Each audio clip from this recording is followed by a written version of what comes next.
औज़ुबिल्लाहि मिनश्शैतानिर्रजीम बिस्मिल्लाहिर्रहमानिर्रहीम। मौज़ूद सामीन कराम अस्सलामु अलैकुम वरहमतुल्लाहि वबरकातुहू। आपकी खिदमत में हालात हाज़िरा के उन्वान से हाज़िर हुए हैं और ख़ित्ते की बदलती हुई सूरत हाल और मुख्तलिफ़ ख़बरें और आपकी खिदमत में पेश करनी है और मुख्तसर सा तज्ज़िया भी इसी के दरमियान में हम करेंगे इंशाअल्लाह आपकी खिदमत में। सबसे पहले जो मामलात हैं वो आप सबके सामने हैं कि इस वक्त वेस्टर्न मीडिया हो, ईस्टर्न मीडिया हो या दुनिया का जो भी मीडिया हो, इस वक्त उसकी सबसे अव्वलीन ख़बर और जो है वो सबसे कह लें कि हॉट न्यूज़ सबसे ज़्यादा जो इस वक्त है वो रशिया और यूक्रेन के मामलात हैं। और यकीनन होनी भी चाहिए क्योंकि इस वक्त जो सूरत हाल है वो इंतहाई कशीदगी इख्तियार कर चुकी है। और अब तक की जो रिपोर्ट्स हैं, अब तक की जो ख़बरें हैं, उसके मुताबिक रशिया ने जो है वो आधे से ज़्यादा यूक्रेन के इलाक़ों पे जो है वो कब्ज़ा कर लिया है और काफ़ी हद तक जो है वो रशिया को कामयाबी मिल गई है, या काफ़ी हद तक कहें या फिर ये कह लें कि 60-70% तकरीबन कामयाबी रशिया को मिल गई है और 30% इलाका रह गया है। और यूक्रेन भी मज़ाहमत कर रहा है, ज़ाहिर सी बात है सामने से, तो वहाँ से भी जो है वो रशिया को भी मतलब इस जंग में रशिया का भी नुकसान हुआ है, क्योंकि ज़ाहिर सी बात है जब जंग होती है तो नुकसान दोनों तरफ से ही होता है। लेकिन रशिया क्योंकि एक बड़ी पावर है, उसके सामने यूक्रेन जो है वो कोई हैसियत नहीं रखता। लेकिन यूक्रेन के मामलात वो हम पिछली जो है वो वीडियो में आपकी खिदमत में हम बयान कर चुके हैं कि क्या मामलात हैं, क्यों ये जंग हो रही है। वो हमारी तफसीली वीडियो मौजूद है, जो लोग देखना चाहें सामीन वो उसको देख सकते हैं। मैं यहाँ मुख्तसर सा आपकी खिदमत में बयान करूँ अब तक की सूरत हाल जो अभी तक जो है वो मामलात हैं। उसमें एक ख़बर ये है कि पेरिस के अंदर, फ़्रांस के जो शहर है पेरिस, वहाँ पर एक म्यूज़ियम है, वैक्स म्यूज़ियम के नाम से दुनिया का काफ़ी बड़ा और जाना माना म्यूज़ियम है, जिसके अंदर जो है वो मुजस्मे जो है वो रखे जाते हैं सेलिब्रिटीज़ के, दुनिया की मुख्तलिफ़ सेलिब्रिटीज़ और मुख्तलिफ़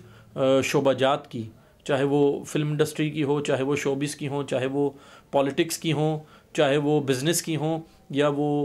मसलन तालीमी मैदानों में एजुकेशन के हवाले से हो, या किसी भी एतबार से हो। अगर वो अपनी फ़ील्ड के अंदर वो कोई भी सेलिब्रिटी होती है तो उसके वो मुजस्मे वहाँ पर रखते हैं। पेरिस के अंदर वैक्स म्यूज़ियम है वहाँ पे। उन्होंने वहाँ से अभी वैक्स म्यूज़ियम से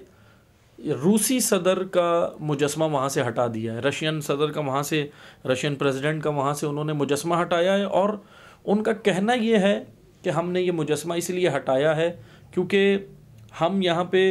हमने हिटलर का भी मुजस्मा नहीं रखा। क्यों नहीं रखा? क्योंकि हिटलर को जिस तरह हम जालिम और जाबिर मानते हैं, दुनिया के अंदर काबिज़ करने वाला, दुनिया के ऊपर हुक्मरानी करने वाला, और हिटलर को क्योंकि हिटलर मशहूर है, आप सब जानते हैं हिटलर की, जैसे उन्होंने कहा कि हमने जैसे हिटलर का मुजस्मा नहीं रखा, इसी तरह हम रशियन सदर को भी हिटलर से तशबीह देते हैं और इसका मुजस्मा हटा दिया गया। बहरहाल ये वो ममालिक ये वो काम कर रहे हैं, फ़्रांस हो, जर्मनी हो, ये सब इत्तेहादी हैं इस वक्त अमेरिका के, और ये सारे काम ये इस वजह से कर रहे हैं क्योंकि जो है वो दुनिया को ये दिखाना चाह रहे हैं कि जो है वो रशिया जो है वो जालिम और जाबिर है, बाकी जो है वो हम लोग जो है वो मज़लूम हैं। या बहरहाल दुनिया जानती है कि एक मामला है। अब हम ये नहीं कह रहे, हम बिल्कुल रशिया की हिमायत में नहीं उतरे हुए, लेकिन जो अमेरिका का असल चेहरा है या बरतानिया का, वो दुनिया के सामने है और इंशाअल्लाह हम वक्तन व फ़ौक्तन उसको और भी आया करते रहेंगे। दुनिया के अंदर हो रहे हैं, बहरहाल वो आपको मालूम है। एक ख़बर तो ये थी कि इन्होंने वहाँ से मुजस्मा हटा दिया और कहा है कि हम हिटलर की तरह रूसी सदर को भी उसी से तशबीह देते हैं, उसी तरह का एक जाबिर इंसान मानते हैं, जालिम, इस वजह से वहाँ पे हम उसका मुजस्मा नहीं रख रहे। इसी के साथ ही यूक्रेन के जो सदर हैं उन्होंने अभी जो है वो वीडियो उनकी जारी हुई है, लेटेस्ट है बिल्कुल, उनकी वीडियो जारी हुई और उन्होंने उसमें कहा है, बाकायदा ख़ुद उन्होंने एतराफ़ कर लिया है और ये कहा है कि नेटो ने सिर्फ ज़बानी जमा खर्च के अलावा अभी तक कुछ नहीं किया। और उन्होंने अपने उस बयान में, वीडियो बयान में ये भी कहा कि सिर्फ 50 टन डीज़ल नेटो ने हमें दिया है, 50 टन डीज़ल, उसके अलावा कुछ भी माली इमदाद भी नहीं पहुंचाई। यानी जो अमेरिका जो दावे कर रहा था, अमेरिका जो कह रहा था, पहले तो उसने, अमेरिका ने यूक्रेन को जो है वो मैदान में लेकर आया, यूक्रेन को रशिया के सामने जो है उसने लड़वा दिया, भिड़वा दिया और लेकर आ गया मैदान में। अब जब यूक्रेन रशिया के सामने आ गया और रशिया ने उसके ऊपर जो है वो बमबारी शुरू की और अपनी ताकत दिखाई, तो इधर से दूसरी जानिब अमेरिका ने यूक्रेन को जो है वो तनहा छोड़ दिया, ये सारी दुनिया जानती है। और तनहा ही नहीं छोड़ा बल्कि पैसों का वादा किया, इमदाद का वादा किया, डॉलर का वादा किया, लेकिन वो भी अभी तक नहीं पहुंचाए। ये यूक्रेन के सदर ने बाकायदा खुद कहा है कि हमारे नेटो ने कोई हमारी मदद नहीं की सिवाय 50 टन डीजल के। ये खुद यूक्रेन के सदर का बयान आया। यानी इससे अंदाज़ा होता है कि अमेरिका पर जो भी भरोसा करेगा वो दुनिया में जलील और रुसवा होगा और तबाह हो जाएगा। ये बात यहाँ पर तय है। इसी के साथ ही एक और ख़बर यही है कि यूक्रेन ने कुछ ड्रोन इस्तेमाल किए हैं इस जंग के दौरान। एक बड़ी अहम ख़बर ये है कि ये मामूली ख़बर नहीं है। यूक्रेन ने ड्रोन इस्तेमाल किए हैं इस जंग के दौरान रशियन आर्मी के ऊपर, और रशिया के ऊपर भी अटैक किए जो आ रही थी आर्मी अपने दिफा के लिए। यूक्रेन के जो आर्मी थी उसने इस्तेमाल किए हैं। और अहम ख़बर यह है कि वो ड्रोन तुर्की के हैं। तुर्की ने उसको बनाया है, तुर्की ने उसको बेचा है यूक्रेन को। यानी यूक्रेन के सदर का मामला के उनके बयानात या उनके जो दुनिया इस वक्त जो है वो जानती है यूक्रेन के सदर के मामले बारे में कि यूक्रेन के जो सदर हैं वो जो है वो छुपे हुए, ज़ाहिरी तौर पे वो अपने आप को इजहार नहीं करते अपने, लेकिन वो छुपे हुए जो है वो यहूदी हैं, सियोनिस्ट हैं, लेकिन वो अपने आप को छुपाए हुए हैं और दुनिया के सामने ये शो करते हैं कि मैं इसराइल अगर गया था या जो भी मैंने वहाँ मामलात किए थे वो असल में मैं एक बैनुल मज़ाहिब के तहत मैंने ये काम किया था। लेकिन बहरहाल जो है वो बाज़ ज़राए का ये कहना है कि वो सियोनिस्ट हैं लेकिन अपने अक़ीदे को छुपाते हैं। बहरहाल यूक्रेन के सदर सियोनिस्ट और तुर्की जो मुसलमान मुल्क है, यकीनन इस वक्त तुर्की का वहाँ पे ड्रोन इस्तेमाल होना ये बाइस तशवीश है कि यूक्रेन को तुर्की ने जो है वो ड्रोन जो है वो दिए हैं। बहरहाल ये एक ख़बर है। इसी के साथ ही एक और ख़बर ये कि पाकिस्तान और तुर्की ने एक और काम शुरू किया है, इस्लामिक फ़ाइटर जेट बनाने की तैयारी शुरू की है। यानी हम पाकिस्तान और तुर्की के दरमियान में एक मुआहदा हुआ है कि हम इस्लामिक फ़ाइटर जेट बनाएंगे जो F-16 F-16 से ज़्यादा जदीद होगा, और ये काम दोनों मुल्कों ने मिलकर शुरू किया है। इससे आप अंदाज़ा कर सकते हैं कि तुर्की एक तरफ पाकिस्तान के साथ मुआहदा कर रहा है कि इस्लामी फ़ाइटर जेट बना रहा है, इस्लाम का नाम ले रहा है, और दूसरी जानिब यही तुर्की यूक्रेन को ड्रोन दे रहा है। यानी ऐसे ममालिक को कि जो इसराइली हामी हैं या इसराइल के साथ उनका, यूक्रेन का ये वो मुल्क है कि जिसका इराक़ के अंदर, शाम के अंदर, सीरिया के अंदर जितने भी मुसलमानों के ऊपर तशद्दुद हुआ है उसके अंदर यूक्रेन का एक बड़ा किरदार रहा है। माली तौर पर रहा हो, ज़ाहिरी तौर पर उसने अपनी अफवाज नहीं भेजी, लेकिन माली तौर पर, दीगर तौर पर हर तरीक़े से यूक्रेन ने मज़लूमीन पे जितनी वहाँ पर अमेरिका ने बमबारी की है, अफ़गानिस्तान में की हो, इराक़ में की हो, सीरिया में की हो, यूक्रेन ने भरपूर तरीके से उनका साथ दिया है और ये यूक्रेन की तारीख़ है। बहरहाल तुर्की ने यूक्रेन को ड्रोन दिए हैं और एक तरफ तुर्की दूसरी जानिब पाकिस्तान के साथ इस्लामिक फ़ाइटर जेट बनाने की बातें कर रहा है। दूसरा, हम आपको एक और यहाँ पे ख़बर देते चलें। जैसा कि आपको मालूम है कि इसी हफ़्ते में एक काम ये हुआ अभी चंद दिन पहले कि अक़वाम मुत्तहिदा के अंदर इस जंग के बारे में वोटिंग हुई और अक्सरियत ने रूस के ख़िलाफ़ वोट दिया, अक्सरियत ने, और रशिया के ख़िलाफ़ दिया, जंगबंदी के बारे में वोट दिया। लेकिन 35 ममालिक UN के अंदर, अक़वाम मुत्तहिदा में ऐसे थे जिन्होंने कोई वोट कास्ट नहीं किया, जिसके अंदर भारत भी है, इंडिया भी है, चाइना और पाकिस्तान भी है, चाइना भी है। यानी ये चंद ममालिक जो है वो 35 ममालिक, ईरान भी है, जिन्होंने कोई वोट कास्ट नहीं किया। और वोट कास्ट ना करने का मतलब यही होता है कि हम जो है वो मसलन ये खामोशी एक तरह की, और ख़ामोश मैसेज होता है कि मसलन हम जो है वो रशिया के साथ हैं। बहरहाल ये अपने तौर पे इन ममालिक ने ये किया। और उसी के साथ जुड़ी हुई मैं एक और ख़बर आपको दे दूं कि बरतानिया ने पाकिस्तान के मुशीर बराए कौमी सलामती जनाब मुईद यूसुफ साहब, जिन्होंने बरतानिया का दौरा करना था, जाना था,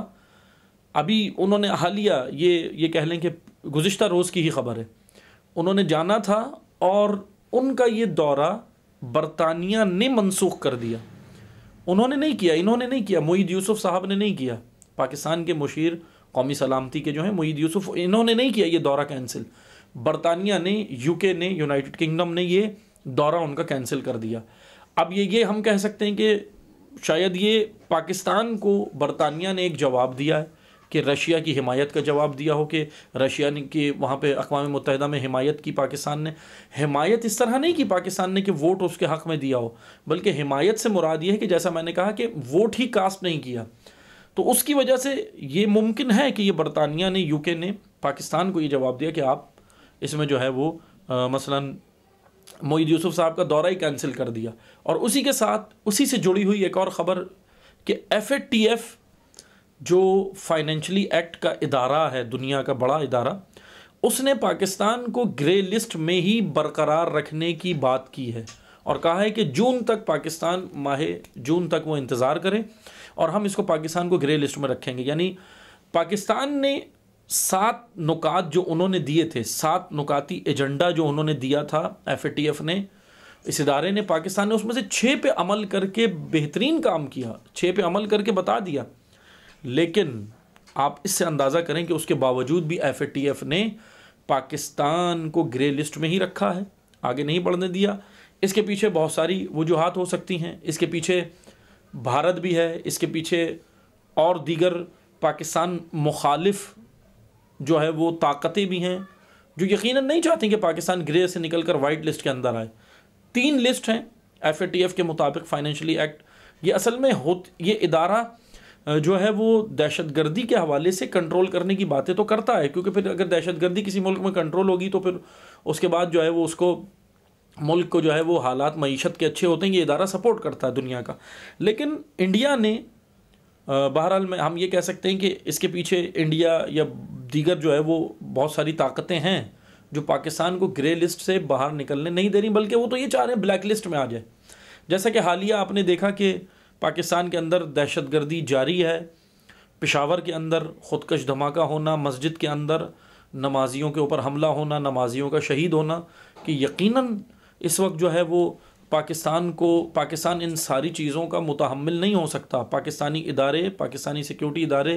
ख़ुद जानते हैं, पाकिस्तानी गवर्नमेंट ख़ुद जानती है कि ये जितने भी मामलात हो रहे हैं पाकिस्तान के हक़ में बेहतर नहीं है, चाहे वो IS करे, दाइश करे, TTP करे, तहरीक तालिबान करे, या कोई भी दहशतगर्द ग्रोह ये काम करे, पाकिस्तान के मफाद में नहीं है, पाकिस्तान के हक़ में नहीं है। पाकिस्तान के लिए एक बहुत जो है वो ख़तरनाक मरहला है इस वक्त, और पाकिस्तान को ये सारी चीज़ें जो है वो कंट्रोल करनी पड़ेंगी। 7 में से 6 नुकात पे FATF के अमल करने के बाद भी FATF राज़ी नहीं हुआ, और फिर हालिया दहशतगर्दी हो जाना, ये ख़ुद पाकिस्तान जो है वो इस वक्त पाकिस्तान के लिए मसला बना हुआ है। बहरहाल इसी के साथ ही एक और ख़बर ये है कि यूक्रेन में मुख्तलिफ़ ममालिक के लोग जो है वो फंसे हुए हैं, जैसे पाकिस्तान के भी फंसे हैं और हिंदुस्तान के भी फंसे हैं। उन्हीं में एक हालिया एक वीडियो भी सोशल मीडिया पे वायरल हुई है, वो लीक हुई है कि इंडियन एम्बेसी ने अपनी आवाम के साथ भारत की, यानी यही BJP जो भारत के अंदर जमात है, इंतहा पसंद जमात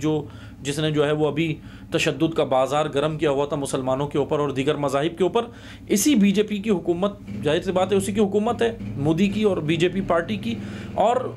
इंडियन एम्बेसी ने यूक्रेन के अंदर ये काम किया है कि ये बाकायदा ख़ुद वहाँ के जो स्टूडेंट, इंडिया के जो स्टूडेंट्स हैं जो वहाँ पे पढ़ रहे हैं यूक्रेन के अंदर, वहाँ एक लड़की की वीडियो वायरल हुई उस स्टूडेंट में, और उसने कहा है कि इंडियन एम्बेसी के लोगों ने, वहीं इंडियन एम्बेसी वालों ने उन स्टूडेंट से कहा, उस लड़की को कहा और दीगर जो स्टूडेंट्स वहाँ पे पढ़ रहे हैं उनको कहा कि हम आपका वीज़ा जब लगाएंगे, यानी हम आपको जब निकालेंगे यहाँ से, क्योंकि जंग ज़दा मुल्क है, हम यहाँ से आपको निकाल के जब इंडिया लेके जाएंगे कि जब आप लोगों में सबसे पहले जाके आप लोग जो है वो वॉशरूम साफ़ करो, बाथरूम साफ़ करो। और इस तरीके की यानी बेहुरमती जो है वो स्टूडेंट्स के साथ की जा रही है। ये बाकायदा ख़ुद इंडिया की जो वहाँ पे स्टूडेंट्स फंसे हुए हैं उन्हीं की वीडियो वायरल हुई है कि इंडियन एम्बेसी उनके साथ ऐसा नारवा सलूक कर रही है। बहरहाल ये एक जो है वो अजीब बात है कि भारत के अंदर जो हुकूमत है वो अपनी जो है वो ख़ुद अपनी आवाम के साथ भी बिल्कुल भी मुखलिस नहीं है। ये एक काम था। तीसरा, मैं एक और ख़बर आपको मुख्तसर में ख़बरें दे रहा हूँ और जो है मुख्तसर सा ही तज्ज़िया है कि अमेरिका ने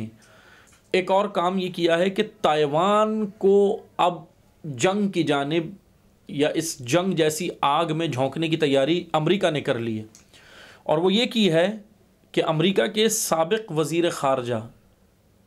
जो पिछले हुकूमत में थे, साबिक़ वज़ीर ख़ारजा माइक पॉम्पिनो, उन्होंने ताइवान को बाज़ाब्ता तौर पर मुल्क कबूल करने के लिए जो है वो अपना बयान जारी कर दिया, जो ताइवान के लिए मुश्किल है। ताइवान क्या है, बहरहाल मैं अभी इस वीडियो में तो आपकी खिदमत में ये सारी चीज़ें बयान नहीं करूँगा। ताइवान का मामला यूक्रेन की तरह होने जा रहा है। जैसे यूक्रेन को अमेरिका ने पीछे से पुश किया, चढ़ाया और कहा कि आप आओ मैदान में, और अब यूक्रेन को तनहा छोड़ दिया। फ़ौजी इमदाद, अस्करी इमदाद तो बहुत दूर की बात है, फ़ौजें भेजना तो बहुत दूर की बात है, असलहा भेजना। अमेरिका ने तो, जैसे मैंने अभी बयान किया कि यूक्रेन के सदर ने कहा था, इन्होंने तो सिर्फ 50 टन डीजल के अलावा कुछ भी नहीं भेजा। यही काम अमेरिका अब ताइवान के साथ कर रहा है। ताइवान कि जिसके ऊपर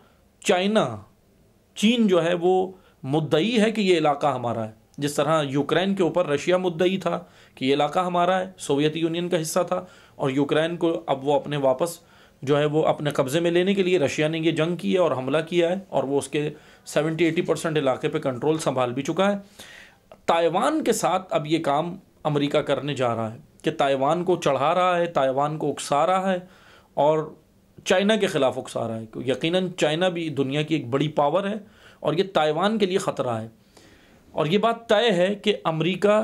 तमाम दुनिया में जितने मसाइल हैं उन सब का ज़िम्मेदार अमेरिका है। उन सब के पीछे अमेरिका का हाथ है, सब के पीछे। जहाँ भी दहशतगर्दी है दुनिया के अंदर, चाहे वो बैनुल अक़वामी सतह पे कोई मामला हो, मुल्की सतह पे कोई मामला हो, इलाकाई सतह पे हो, अगर उसके पीछे से हम ताने बाने जोड़ेंगे तो जाकर अमेरिका से ही मिलते हैं। इन सारे मसाइल का ज़िम्मेदार अमेरिका है। अमेरिका यही काम अब ताइवान के साथ कर रहा है, जो यकीनन ख़तरनाक काम है, और ताइवान ख़ुद जो है वो इस बारे में सोचे और इबरत हासिल करे कि अमेरिका पे जिसने भरोसा किया है उसकी हालत सबके सामने है कि क्या हुई है उन ममालिक की हालत। आखिर में बस मैं एक अहम बात आपसे और करता चलूँ कि रहबर मुअज़्ज़म इनक़लाब इस्लामी आयतुल्लाह ख़ामनई ने ख़िताब किया था ईद बेसत के मौके पर 27 रजबुल मुरज्जब को, और उस ख़िताब में उन्होंने एक अहम नुक्ता, वैसे तो पूरा ख़िताब उनका बड़ा अहम है, अहम तरीन नुक्ता जो रहबर मुअज़्ज़म ने बयान किया है वो ये है कि मैं उसका ख़ुलासा पेश कर रहा हूँ। रहबर मुअज़्ज़म ने अपने ख़िताब में जो नुक्ता पेश किया वो बहुत अहम ये है कि उन्होंने ये कहा कि मग़रिब ताकत का तवाज़ुन तब्दील हो रहा है, मग़रिब से मशरिक़ की जानिब आ रहा है, और ये बिल्कुल हकीकत है। रशिया मशरिक़ में है तो इस वजह से अब ये यूरोप से मग़रिब से ताकत का तवाज़ुन निकल रहा है। वरना आप इस वार के अंदर देख सकते हैं कि रशिया ने जैसे यूक्रेन पे हमला किया, जर्मनी खामोश है, फ़्रांस खामोश है, इटली खामोश है, बरतानिया सिवाय बयानबाजी के और किसी हद तक आगे, बाकी सारे ममालिक अपनी बयानबाजी के अलावा कुछ भी नहीं कर रहे, अमली तौर पे इक़दामात कुछ नहीं कर रहे, यूक्रेन की मदद नहीं कर रहे। तो इसका माना यह है कि मग़रिब अब वो पावर में नहीं रहा है जैसे पहले था, तो अब ये ताकत का तवाज़ुन तब्दील होकर मग़रिब से मशरिक़ की जानिब आ रहा है। लेकिन इसमें अहम तरीन नुक्ता जो रहबर मुअज़्ज़म ने बयान किया वो ये है कि ये बहुत अहम वक्त है और ये बहुत अहम फ़ुर्सत है इस्लामी ममालिक के हुक्मरानों के लिए, तमाम इस्लामी ममालिक के लिए, कि अगर अपना तशख़्ख़ुस मनवाना चाहते हैं, अपने आप को ताकत बनाना चाहते हैं, अपना दुनिया में कोई मकाम चाहते हैं, इज़्ज़त व सरफराजी और बुलंदी के साथ जीना चाहते हैं, तो इस फ़ुर्सत से फ़ायदा उठाएं, क्योंकि ये ताकत का तवाज़ुन मग़रिब से मशरिक़ की जानिब आ रहा है और इस्लामी ममालिक अपने आप को मजबूत करें, आपस में मुत्तहिद हों कि यही वो वक्त है। मैं अगर इसको बिलाशुबा अगर मैं मिसाल भी दूं तो ये आप पीछे जाकर तारीख़ में समझ सकते हैं कि बनु उमैया, बनु अब्बास जिस वक्त हुकूमतें तब्दील हो रही थी, बनु उमैया की हुकूमत जा रही थी, बनु अब्बास की हुकूमत आ रही थी, एक ताकत ख़त्म हो रही थी, एक ताकत उभर रही थी। हालांकि बनु अब्बास अपने मफाद के लिए आए थे अहले बैत का नारा लगा के, लेकिन बहरहाल ये हमारे सामने तारीख़ की मिसालें हैं। उस वक्त में इमाम जाफ़र सादिक़ अलैहिस्सलाम ने बड़ा ख़ूबसूरत काम ये किया कि इस्तिफ़ादा कर लिया इन हुकूमतों के सियासी वॉर के अंदर। इमाम ने क्या किया, ये दो हुकूमतें आपस में जो दो ताकतें लड़ रही थी, एक की हुकूमत जा रही थी, एक आ रही थी, इमाम ने इल्मी तौर पे अपने शागिर्दान तैयार किए, इल्मी मैदान में आकर इल्म फैलाया, अल्लाह के दीन को इब्लाग मुबीन किया। बहरहाल ये तो एक छोटी सी मिसाल थी, इसी को अब हम मद्देनज़र रखते हुए रहबर मौज़म के इस खिताब की जानिब तवज्जो दें कि इन्हीं से, रसूल के जानशीन से, जानशीनों से, अम्बिया, आइम्मा से, इनके, और इन्हीं से हम ये सीखें, उम्मत इस्लामिया सीखे कि किस तरह उन्होंने अहम फ़ुर्सतों से फ़ायदा उठाया है। ये अहम फ़ुर्सत है कि ताकत का तवाज़ुन मगरिब से मशरिक़ की जानिब जा रहा है। उम्मत इस्लामिया इस वक्त अपने आप तशख़्ख़ुस बनाए, अपने आप को मैदान में लाएँ और इस्लाम के लिए, रसूलुल्लाह के लिए, क़ुरआन के लिए आज एक होने की ज़रूरत है। और यकीनन ये रहबर मौज़म का बहुत अहम ख़िताब है। अगर इस पे तवज्जो देते हैं तो इस्लामी ममालिक अपना कोई मकाम हासिल करेंगे, मुसलमान दुनिया में अपना फिर कोई मकाम हासिल करेंगे, वरना अगर नहीं देते रहबर मौज़म के इस ख़िताब पे तवज्जो या इस बात पे तवज्जो, तो यकीनन फिर ग़ुलामी की ज़िंदगी जैसे गुजार रहे हैं, कभी बरतानिया की गोद में ग़ुलाम बन के रहे हैं, कभी अमेरिका की गोद में, कभी ऑस्ट्रेलिया की, तो इसी तरह मज़ीद ज़िंदगी भी फिर आगे ज़लील व ख़्वार हो जाएंगे अगर हमने इस वक्त जो है वो अपने मसलन मामलात को सीधा नहीं किया और मामलात अपने जो है वो सेटल नहीं किए। बहरहाल इंशाअल्लाह हम दोबारा हाज़िर होंगे आपकी खिदमत में हालात हाज़रा के उन्वान से। जब तक के लिए इजाज़त चाहते हैं। वस्सलामु अलैकुम व रहमतुल्लाहि व बरकातुहू।